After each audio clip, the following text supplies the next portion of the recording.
Hey, this is Carrie from Wrap Your Head Around Silks. This is the Expecting Aerialist podcast with the Digent Podcast Network. How's it going, guys? Thank you so much for tuning in. I thank you, the worldwide aerialist family, for listening and keeping this podcast alive. This is the summer of 2026. We are in our 6th season and have a lot of great stuff coming up. Number one, coming into Houston in July. We're doing the Texas Aerial Gathering here in San Antonio in August. I'm hitting Dallas Circus Center December 5th and 6th, and then NECA, the New England Center for Circus Arts, in January again. If you are wanting to do an online course with me, I have Aerial Rehab, a comprehensive beginner to intermediate course, and a free mini course in case you want to just check out my style. Go to my website for that. Go to the show notes for all those links. And I'm so excited to be here, you guys. Let's get started. Bridget, what's also not normal of me is to forget an appointment and like pass out with my child on my chest at 3:00 in the afternoon. But here we are. Oh, so my sorry. gosh. I apologize. No worries. No worries. And you have your child on your chest right now too, right? I do. Yeah, I have Winston. He is 3 weeks and a day old right now. So this is all very new and not normal for me too. Yeah, so we're definitely at different stages, but let me tell you, I like to give little updates to my listeners. So basically what I'm experiencing is only what I can imagine as perimenopausal or menopausal depression. Oh, geez. And it feels very similar to when I had postpartum depression. And I'm luckily, crossing my fingers, going to my doctor tomorrow to see what kind of support she can offer me, because it is terrible. And it's the reason why it's part of the reason why I did something not normal and, missed an appointment, because I'm just like tired all the time.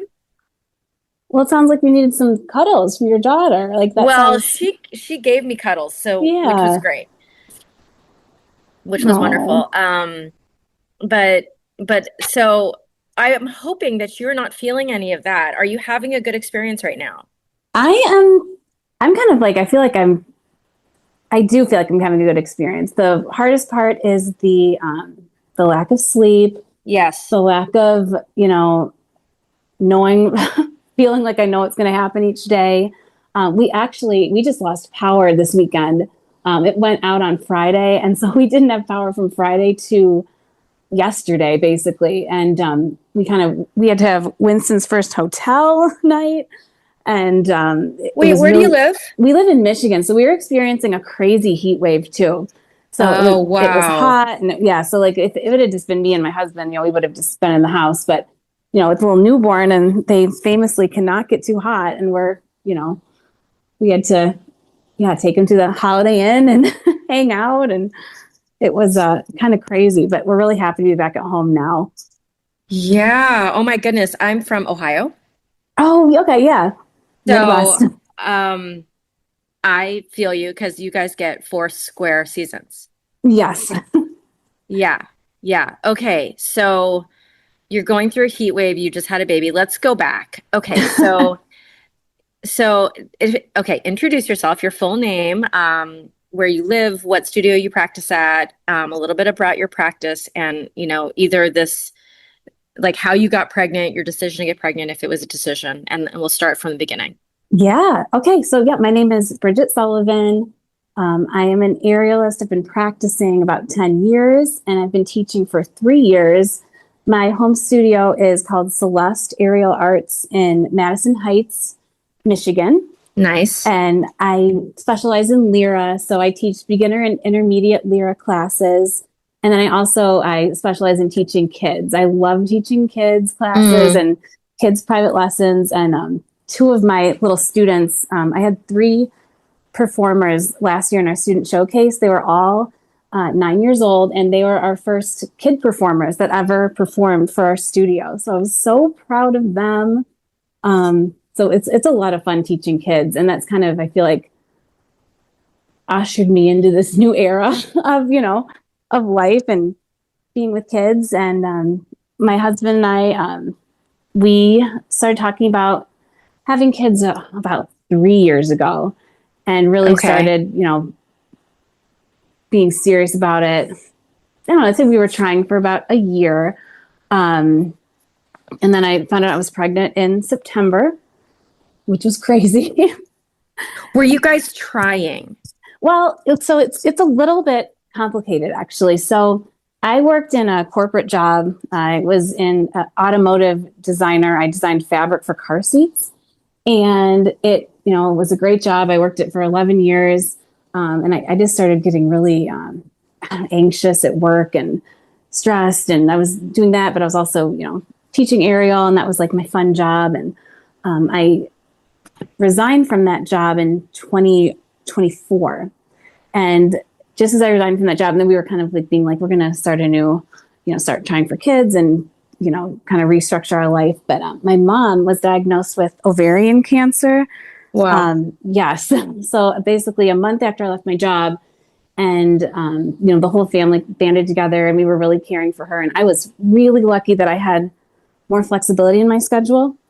And I was able to be there, at any time in the hospital, in and out. But she actually passed away a year ago. Oh my God, I'm so sorry. I know. Thank you. So it's been crazy. So yeah, again, we're trying, but it was a really stressful time. And then last summer it was all kind of a blur, to be honest. And then finding out I was pregnant in September was just like, oh my God, what is happening? And it was all kind of like, it was exciting, but it was kind of like, oh, it was all a blur. And wait, how was that timing again? So she passed away. She passed away last Memorial Day. Okay. After she was only sick for about a year. Passed on Memorial Day. And then, so that was, end of May, June. 3 months later, I found out I was pregnant. Found out I was pregnant. So it's like bittersweet. Yes.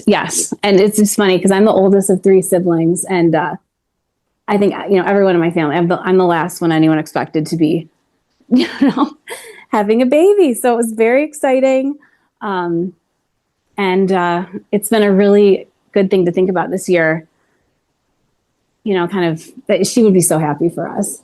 I know that. Yes. Yeah. All right, Bridget, how old are you right now?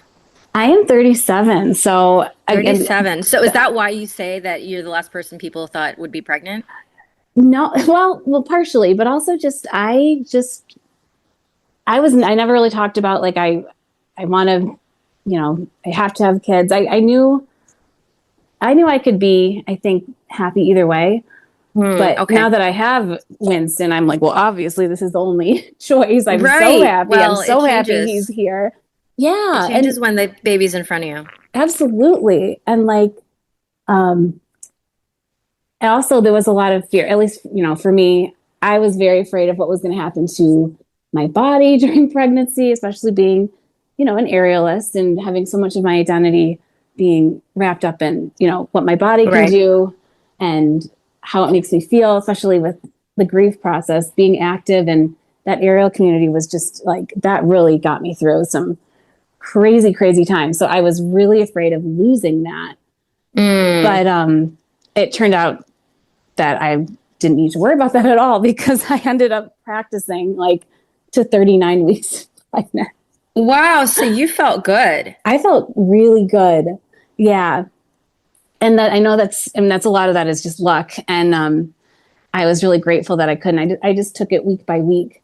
But I did start PT almost immediately. I think we had our 8-week appointment where, we saw the ultrasound the first time and everything got checked out. And I asked for a referral to see the PT that practiced at my OBGYN. And that's been amazing, like fascinating working with her. Are you talking about a pelvic floor PT? Yes, pelvic floor PT. Yes. Okay. So before we go to your postpartum, in your first trimester, were you sick at all? So it was funny. The first time I ever experienced any kind of morning sickness, I think it was my 7th week, and it was the morning of our student showcase dress rehearsal. And my husband, okay. Yeah, great timing. And I was, I had students performing. I was performing a piece on a pocket lyra, and it was the morning. And I remember my husband, Ted, was cooking this like baked fried chicken. And I'm like, this is the most like disgusting thing I've ever smelled. And like, oh my God, I was just nauseous all day. I think I had Dramamine at the thing. Like I went, and also nobody knew. So I was trying to like just be like, cover it up a little. Yeah, exactly. Ginger chews, Dramamine, C-bands, all the like nausea tricks. But it wasn't really that bad. The worst symptom I had was actually acid reflux. So, oh yeah, that sucks. Yeah. Oh my God. I've never had it before. And I was like, oh, this is the worst. Yeah, acid reflux. So were you able to eat all your normal foods, or did you have to cut your diet? I did. I couldn't eat anything fizzy, like carbonated, just from the beginning. For a while, yeah, I was eating a lot of the whole time. I ate a lot of yogurt, a lot of kind of more bland things. I tried to avoid, acidic stuff, but sometimes I was really craving, Thai food and all that other stuff. Right. Yeah, then you just kind of have to deal with it. But I ended up going on prescription medication for it that I would take morning and night. Do you remember what you took? Yeah, I'm trying to. Teddy, do you remember what that was called? My medicine, my acid reflux medicine. Omeprazole. Oh, so you're on Prozac. PPI, protein pump inhibitor, I think. Yeah, protein pump inhibitor. Sometimes they give those to pregnant women. Sometimes they don't. Mm-hmm. But so this is good information for the listeners, because you were put on that and it worked on you. It did. And I started, they gave me one dose in my second trimester. They told me to take it in the morning. And then it got so bad in the third that they had me taking it morning and night. Because I couldn't drink water. If I drank water on an empty stomach, I would throw it up. Like really? It was that bad. Yeah. What is the name of that drug? Why can't I think of it? It's the purple one. The omeprazole? Yeah. Is there another name for it? Oh, yeah, it was purple.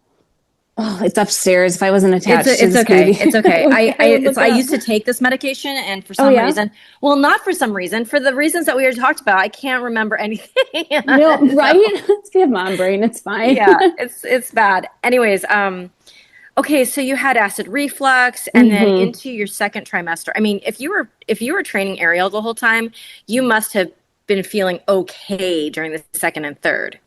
Yeah, I actually was feeling really good. I mean, I would have days where I was, I wouldn't feel great, but I honestly feel like whatever we were doing, the training that I did with my pelvic floor, physical therapist, like she had me at the gym. I was walking a lot. I was training my back. I was training my legs, my abs, like really learning how to breathe and activate my core. I feel like my body kept kind of like adjusting to the new normal of having this big baby inside of me. Yeah. So, I mean, by the end of it, I delivered him. I mean, I had a C-section a week late, so they had to take him out by force. I think we were both just kind of like, this is fine. We'll just be pregnant forever. Like, okay. So let's go to that. Yeah. Like, what happens at your due date? So my due date, I 39 weeks pregnant. I took my advanced aerial class all the way up to 39 weeks. And I was due on Monday, June 8th. So Monday, June 8th comes and nothing happens. And it's funny because I had shared my due date with everybody, including all my neighbors on the street. So every time I went outside, they're asking, oh, is the baby here yet? Or are you feeling contractions? Like yelling down the block. It was actually kind of funny. So just no, nothing's happening. And then I get to Tuesday and I could have gone to my class. Like, honestly, I was feeling good, but normal. Yeah. Feeling normal. And so I was just doing all these YouTube workouts. I was bouncing on the ball. I was doing, exercise to induce labor. I was eating all the things, the figs. Yes. Oh my God. The raspberry tea. I was doing everything. I was driving myself kind of crazy. And I was doing that every day. And then Saturday came. And one of my aerialist friends who was in that advanced class was having a garden party that she'd been planning since the fall. And we were all very sad because I wouldn't be able to go. And it was wear an outfit you hadn't gotten to wear, like a chance to wear yet, like dress. And it was going to be very fun. And so I was just like, I could go to this thing. I'm feeling fine. So my husband and I went. And it was the first day, like I'd been out of the house in a week and it was very normal. And we just sat around with a bunch of people from the studio and just, we were there like very late too. Like it was very funny. And then that evening, I mean, I think we got home at midnight, and I have a notes app, and by like 3 a.m. I was like, I'm feeling something kind of weird. And that's kind of like when I think labor started, like very early. So, yeah. And then by 7 p.m. that night, we went to the hospital and labor started, and it looked like everything was going to be progressing pretty fast. And, unfortunately, just kind of everything stopped. I was 9.5 centimeters dilated, and he just was like, that little extra part didn't want to open up, and he didn't want to come out. So we ended up going with a C-section, and he was born at 3:40 that Monday. So how far down your vaginal canal, like, did he twist and drop, basically? He was basically, I mean, what I understand happened was he was on his way. I mean, they thought I was like an hour or two away from delivery, like in the morning. And I was 9.5 centimeters, and there was this like little bit of cervix that had to, come away and open up. And it was either stuck or a combination of his head. Instead of pushing with the top of his head, he was pushing with kind of the very front of his forehead. So his head was a little bit, he was just not an ideal position. So that was like, I mean, we went with hours with nothing going on, and they kept asking me, do you feel the urge to push? And I was like, no. And did you break your water already? My water had broken. We were just, and I had an epidural. So for a while I was feeling great. Like, once I had the epidural, everything was feeling fine. And then at some point I got so far along that the epidural wasn't really doing much anymore. Mm-hmm. Okay. And so then I was like really feeling contractions. And then I actually had a doula, which was really, really nice, at the hospital with me. And so when they told me, they're like, we think this is going towards a C-section. It's not an emergency right now, but there's potential that you could push, or we don't want to push when your cervix is still kind of out. So we really, we suggest this. And when they said that, I started crying. I was so scared, like, not really because I didn't really wasn't super excited about pushing him out, but I was just so scared about the surgery, and what would happen. And, it's scary. So, I kind of agreed to do it. And then my doula was like, well, we can try one more thing if you want. I was like, I'll try anything. So she had me basically I was doing like a puppy pose.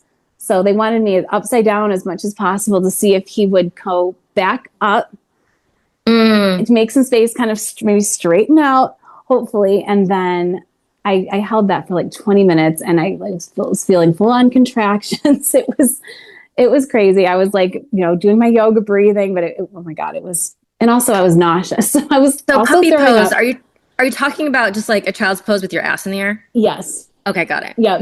Being upside down as much as possible.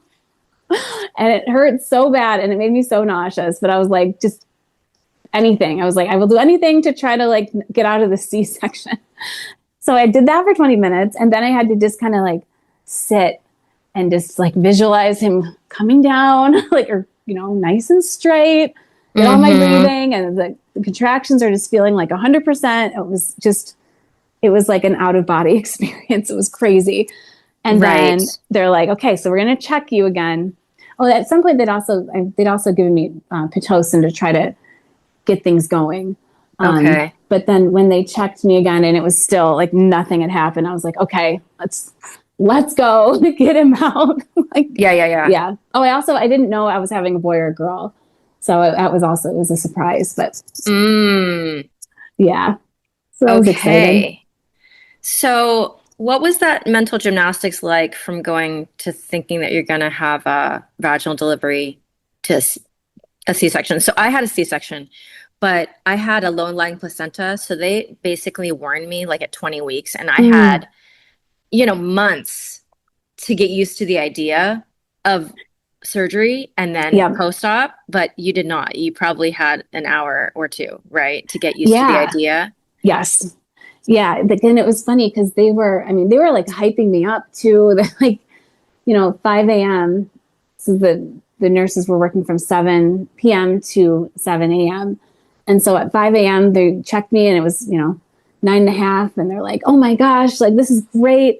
You're going to have this baby before we get to meet your baby before we change the shift. Like, this is awesome. And like, you're going to be so good at pushing. Like, I had the most like great, like hype squad ever. So I was really like, went from really excited and that it's going to happen. And then kind of nothing happening to, the C-section. When they came in and mentioned C-section, I just immediately was like kind of panic. I was crying. I wasn't feeling good. I wasn't feeling like it was my choice, like it was a very like, like not a strong place to be in.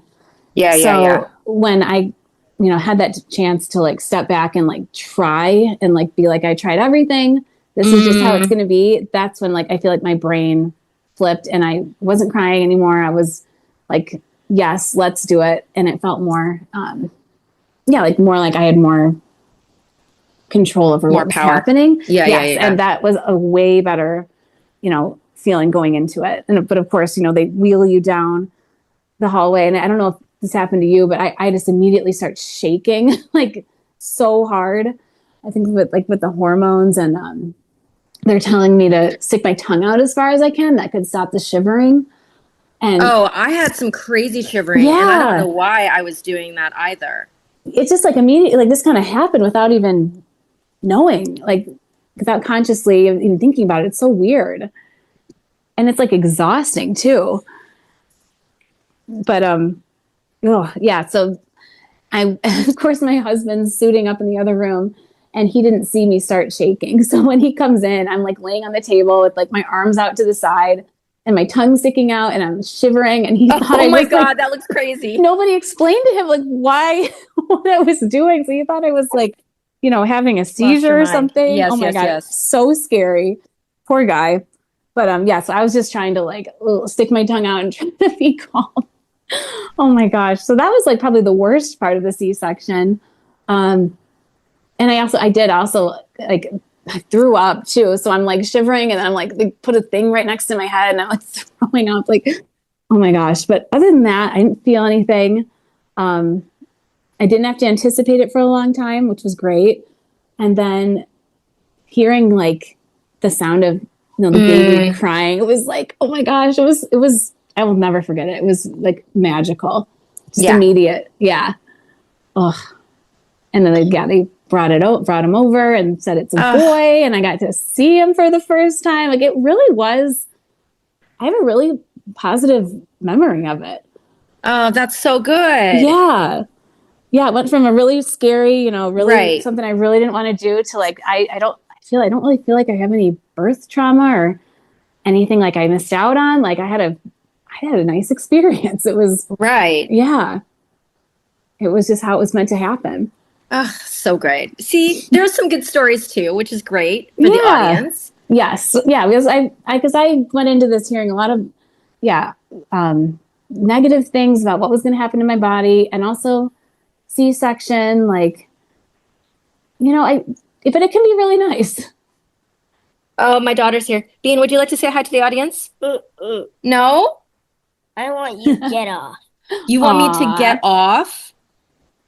But Bean, I'm not done yet. We're almost done, okay? I know. Are you still tired from our nap? Or are you feeling good? Oh, we got a whiny baby over here, even though I'm the one with the older child. Let me just finish up, okay? Let me finish up and then we'll have some dinner. All right, my love. Bridget, so 3 weeks in, give us an update on where you're at.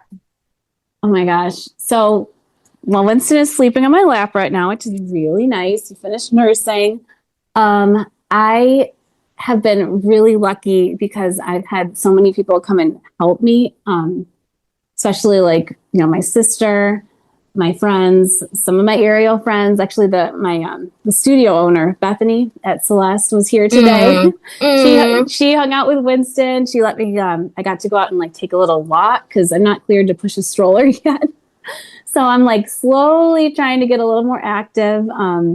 I actually listened to your most recent episode about the like pre-exercise exercises Oh, and the yeah. breathing. Is that going to help you? Yes. Yeah. I'm really looking forward to that.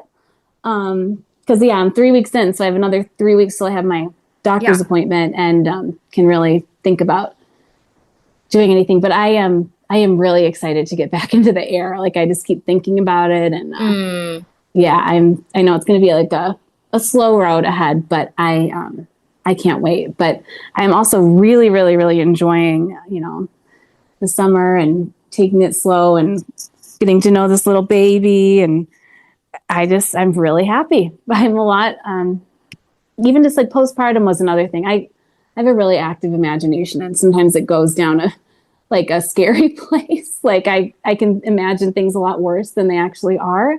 So I was really nervous about postpartum and how that was going to be. And it has definitely been like extremely hard and, physically demanding. I'm breastfeeding, which is a whole other,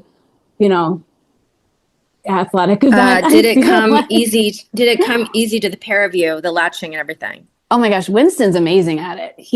Oh, good. Yeah, he's great. He knew how to latch right away and he loves to eat. He has like a very big appetite. So it's on me to really like stay rested, try not to be stressed your out. Nutrition. Yeah. Yes, drink my water. Like it's a lot. And I'm kind of glad I didn't know how much work breastfeeding was going to be going into this because that probably would have intimidated me a whole lot. But no, luckily it's been good. It's just been physically demanding, but he seems to really like it. So I'm going to keep up with it. Oh my goodness. It sounds like you're doing, how is the sleeping? Is your baby sleeping? He sleeps, but he sleeps, let's see. He kind of has his witching hour. I think it's normal for a little newborn. So, the time frame from like sometimes 8 or 9 p.m. to kind of like 1 a.m. can be kind of iffy. And he just likes to feed a lot. And that's kind of when I'm so tired. So we have been supplementing a little bit with formula. So I've been trying to pump and figure that out. But we will sleep from like 1 a.m. to maybe 3 or 4 a.m. So I've been getting like 2 or 3 hour, 3 at the most, blocks at night. And then the morning he's super sweet. So we just kind of sleep in and I get as much rest as I can. But I'm worse at sleeping than he is. Okay. Well, you have lots of time to practice. Yes. With him. Yeah. I did not plan to co-sleep with my kid, but we're like co-sleeping warriors now, and we fall asleep together all the time. Like we just did today. I mean, and it's the sweetest thing. She just crawls up on me, and we just like, have like a sweet slow summer sleep, which is great. Oh, I love that. Yeah, agree. Okay. Do you have any advice for the women out there who might be going through what you've just gone through? Yeah, let me see. Oh, well, one of my tricks with my students and my friends at my studio will know me that I'm always wearing my C-bands, my anti-nausea little elastic bracelets with the pressure point. It's funny. That's what I wore that for my student showcase. I actually bedazzled them to try to like make it part of my costume. Cause again, I didn't tell anyone I was pregnant until a while, like 20 weeks. But so I brought them to the hospital kind of like as a joke, but somehow I ended up wearing them. I was looking at my pictures from when I was having my C-section and I'm wearing my C-bands. So I gave birth in them. So I stand by C-bands for like, anti-nausea. I think they don't like make your nausea go away, but they've helped my spin tolerance a lot because I feel like they hold off the nausea for longer. So I love those. And they're magnets basically, right? Oh, no, these ones are just like, it's like an elastic bracelet. And then there's a little plastic pressure point that you put on the inside of your wrist. And for whatever reason, it just like, it pushes on some pressure point or it's all, in my head. But for whatever reason, it works for me. That's awesome. Yeah. Okay. And I guess also, I mean, at least I would have liked to hear before I got pregnant from someone who had a positive experience. So I guess I want to say if you're worried about being pregnant and losing your aerial community or your love of the sport while you're pregnant and after, or like worried about what your body is going to look like. I mean, at least for me, I loved being pregnant. I didn't think I would like it at all. And I loved it. I loved being pregnant. I loved, it was so interesting. I loved learning about, pelvic floor and breathing safely. And I think my abs maybe even got stronger, if that makes any sense, when I like training through pregnancy.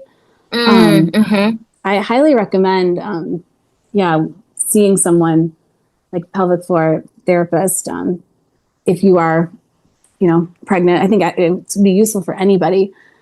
And, and then I also just want to like say I would not have gotten through the pregnancy without, my studio. The owners, Bethany and Sebastian, were so supportive. They got my classes covered. I get to go take break and go back. My students and the community was just so supportive. It was unreal. It was so great. And so I 10 out of 10 recommend pregnancy. It was fun. I thought I would hate it, but I loved it. And now I'm loving having this little baby here.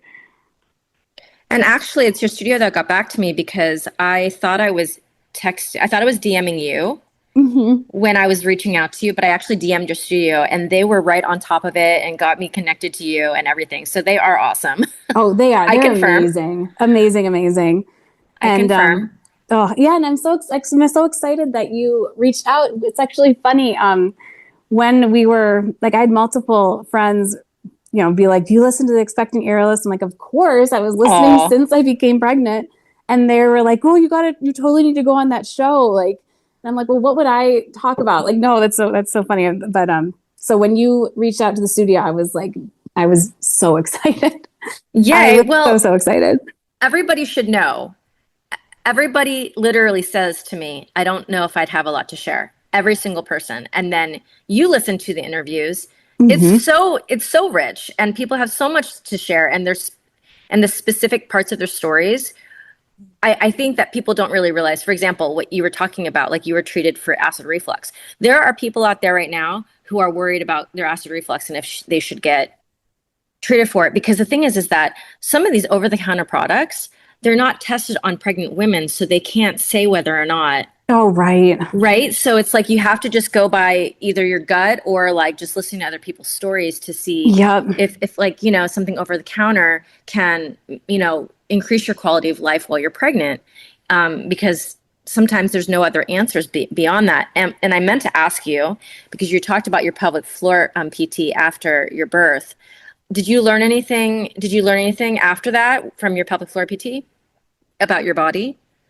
Oh, I learned so much. I mean, I learned about, breathing, and activating your abs. And I really think that was how I was able to practice for so long, was because, every time I like did something, like if I went up to invert, I knew to check, am I breathing while I'm doing it correctly? Like scooping in, knitting my ribs together.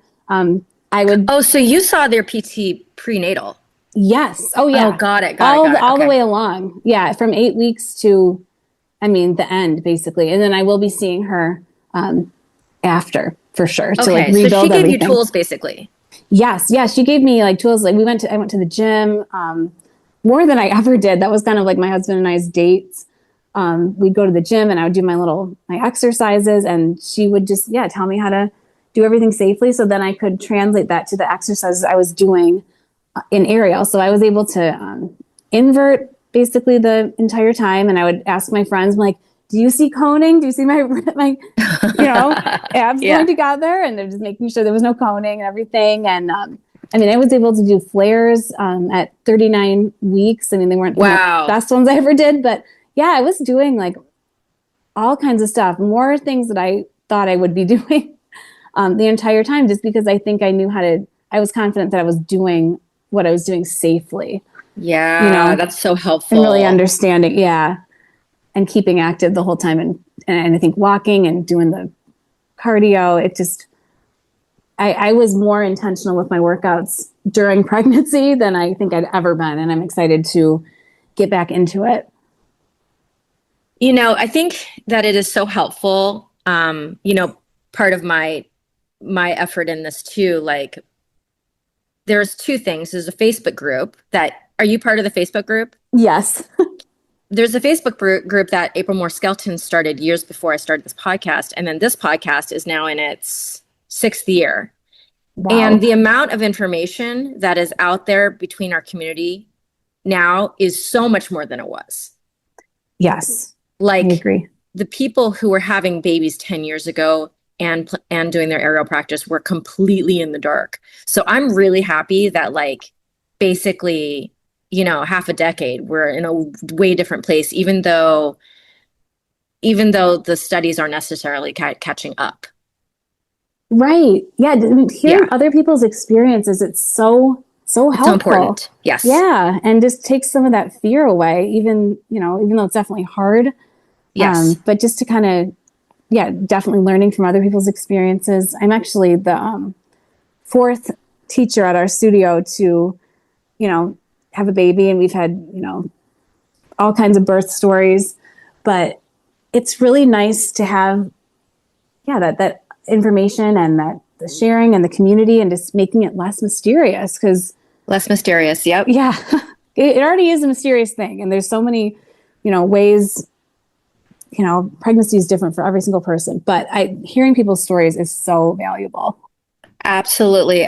Bridget, I really appreciate you having your baby on your boob and doing this at the same time. I should get, if I could get the names of some of the other, if anybody else who's had a baby at your studio would like to come on, I would love to interview them as well. I put a episode out a week, like every week, except for 2 weeks out of the year. It's a lot of interviews. So I would love to get everybody who would like to come on. For my sure. gosh. Okay. I will put the word out. Yeah. Again, we've got some really, really cool people at our studio, and I would also love to hear their episodes too. Yeah.